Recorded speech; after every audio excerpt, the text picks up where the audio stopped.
अगर प्यार सच्चा है और उम्र 18 से कम तो क्या पॉक्सो का डंडा सीधा लब पर ही पड़ना चाहिए?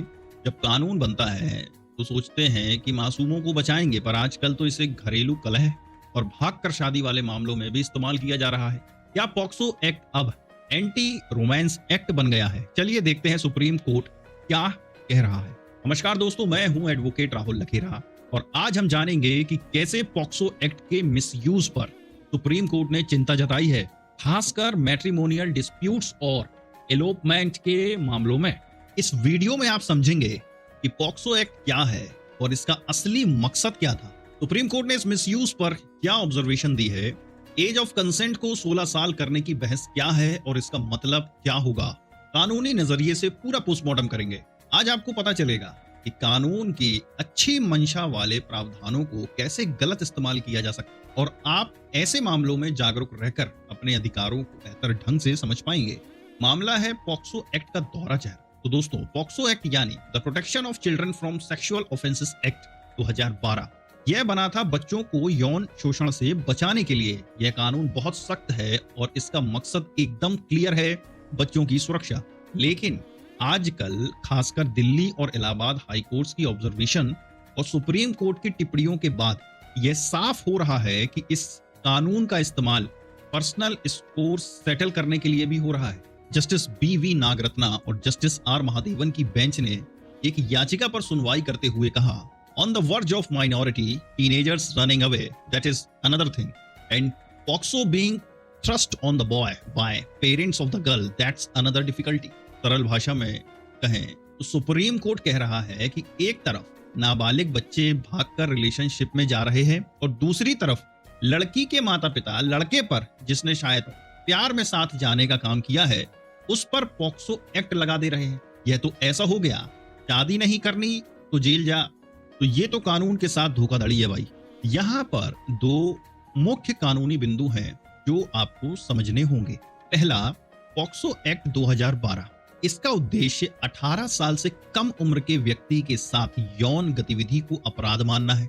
इसमें विभिन्न सेक्शंस हैं जो अपराध की गंभीरता के आधार पर सजा तय करते हैं। सबसे जरूरी है आयु का निर्धारण, डिटर्मिनेशन ऑफ द एज, जो सेक्शन 9 में बताया गया है। और दूसरी बात समझो, यहाँ पर जो बात करता है एज ऑफ कंसेंट की, यही पर सबसे बड़ा पेंच है। पॉक्सो एक्ट के तहत अगर लड़की की उम्र 18 से कम है तो कंसेंट का कोई महत्व नहीं होता, यानी अगर दोनों टीनेजर्स हैं और मर्जी के साथ आए हैं तब भी यह अपराध माना जाता है।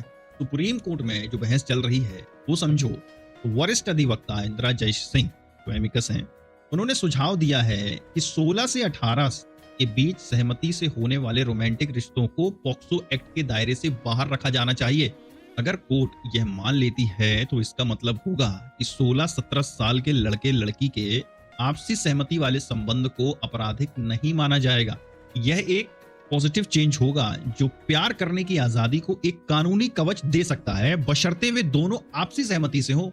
देखिए, कानून का मकसद बाल यौन शोषण को रोकना है, ना कि दो टीनेजर्स के बीच पैदा हुए रोमांटिक रिश्ते को। कोर्ट का यह सोचना वाजिब है कि जब कानून मासूमियत बचाने के लिए है तो उसे वैवाहिक झगड़ों या पारिवारिक दबाव में हथियार नहीं बनाना चाहिए।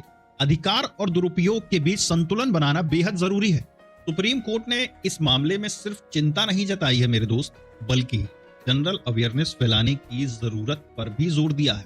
कोर्ट पहले ही कह चुका है कि सरकारों की जिम्मेदारी है कि वे सेक्स एजुकेशन दें और पॉक्सो एक्ट के बारे में लोगों को जागरूक करें, तब ही यह मिसयूज कम होगा।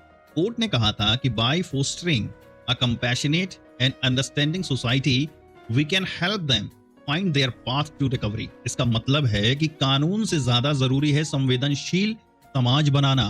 दिल्ली और केरला हाई कोर्ट्स ने भी यही कहा है कि पॉक्सो का इस्तेमाल लड़के को जेल भेजने के लिए हो रहा है जब वह लड़की से प्यार करता है। तो जब भी ऐसे मामलों में राहत मिलती है तो कोर्ट अक्सर इन बातों पर ध्यान देता है। असली उम्र का निर्धारण, अगर मेडिकल एविडेंसेस ये साबित हो जाता है कि लड़की बालिग है तो पॉक्सो हटने की संभावना बढ़ जाती है। सहमति और रिश्ते की प्रकृति को देखती है कोर्ट।